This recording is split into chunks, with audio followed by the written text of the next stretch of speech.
came on. "In the main building where you usually can find Wally?"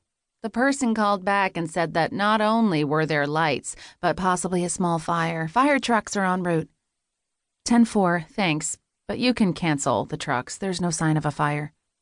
At least not in this part of the building. Or lights. Although she did wonder what the noise had been. Rats, probably. "If I'm wrong, I'll call you back."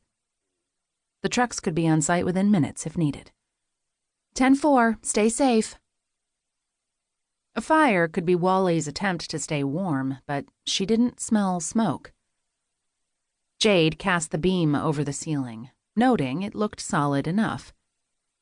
Industrial pipes ran amok in no discernible pattern, at least the ones that were still attached, but the rows of spindles stood neatly as though waiting for someone to put them to work.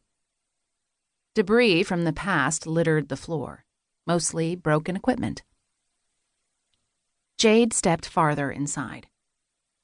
Even with the gaping windows, the interior offered a bit of relief from the bite of the wind. A click, then a scrape sounded somewhere from inside the vast cavern of space, and Jade shivered. This time the chills had nothing to do with the weather. "Wally? You here?" her voice echoed. "It's me, Jade Hollis." A soft thud reached her, then silence. The hairs on her neck spiked and her hand went to her weapon. She palmed it, taking comfort in the solid weight of it, and lifted the radio. "Darlene, send back up to the mill, will you?" 10-4. She made the request, then came back. "Are you all right?" "I'm fine. For now. Just being cautious. I'm hearing noises but can't pinpoint where they're coming from or what's making them." Jade backed toward the door, sweeping the light from side to side. When it landed on an old trunk against the far left wall, she walked toward it, noticing the freshly mounded dirt and large pile of bricks next to it. "Weird," she muttered. She glanced over her shoulder, straining to hear, hoping that backup would soon arrive. A scuffle against the dirt swung her attention to the left. "Who's there?" No answer. "This is Detective Jade Hollis. Show yourself."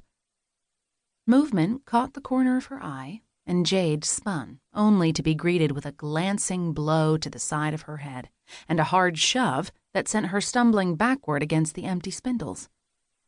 Pain shot through her as pounding footsteps faded.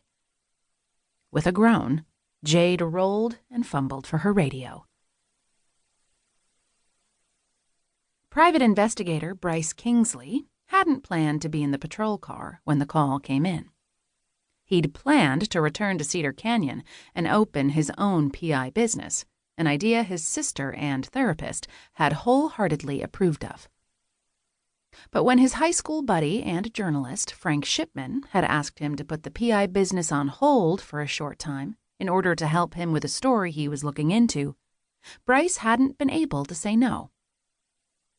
"What's going on?" he'd asked when Frank had presented him with the idea.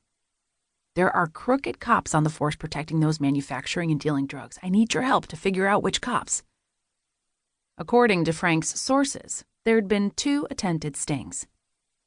The first place had been emptied out before they got there. The second time was an ambush. One DEA agent, Cooper Peterson, had been killed during the second sting. "People know you in this town," Frank had said. "They know you disappeared for a while, so when you come back, they're going to be curious, but they won't expect you to be undercover." Bryce got it. "Cops don't trust reporters. I'm not saying they don't have good reasons for that, but truly, I'm not trying to hurt the honest cops. I want to take down the dirty one, or ones. Just pretend like you're trying to decide if you want to be a cop, and no one's going to protest you riding along with them." The truth was, he'd love to be a cop, but with part of his leg missing, that wasn't going to happen. "Frank," he'd stopped. It could work. No one would know about his prosthesis unless he told them, or lost his balance doing something stupid. "That's not why I'm coming home. I have amends to make." Jade's pretty